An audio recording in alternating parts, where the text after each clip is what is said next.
Hello, my name is Jimmy Costello from the NX Product Marketing team, and today we are going to be taking a look at how we can utilize different render options to optimize our experience using Ray Trace Studio visualization.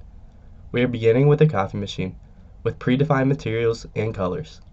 The first thing I'm going to do is open up the Render tab at the top of the screen and select Ray Trace Studio. When this is done, a new window will open up with a higher quality image of our assembly. When this window is open, our image that is displayed will continuously improve quality with each iteration counted in the upper left-hand corner. The first setting I want to explore is the render mode that the display is set to. There are 3 render modes we can choose from.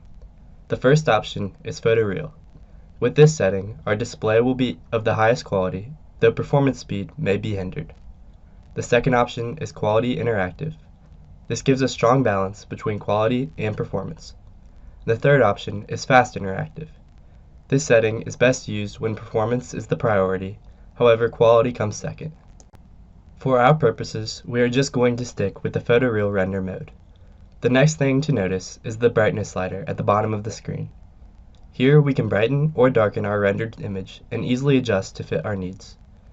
With our dynamic render settings now ready, I'm going to put the Ray Trace Studio window side by side with our original coffee machine. As you can see, we get a much higher quality render, which is very useful in perfecting the product's final image. The next thing I want to look at is the settings we can set for our static image output. To do this, we must select the Ray Trace Studio preferences. Here, we can select the image file format, size, and length of the render duration. Longer render durations will produce higher quality images. With all of our settings now selected, we can select OK and begin to render our static image. This static image is a great tool to show off your designs at the final stages of production. Once finished, to save, we can just select the Save Image icon at the top of the Ray Trace Studio window. With our static image now finished, I want to recap everything we have went over. To begin, we explored our dynamic render settings, looking at the render mode options and setting our brightness. Next, we compared our Ray Trace Studio result to our initial model to see differences in quality, material, and lighting.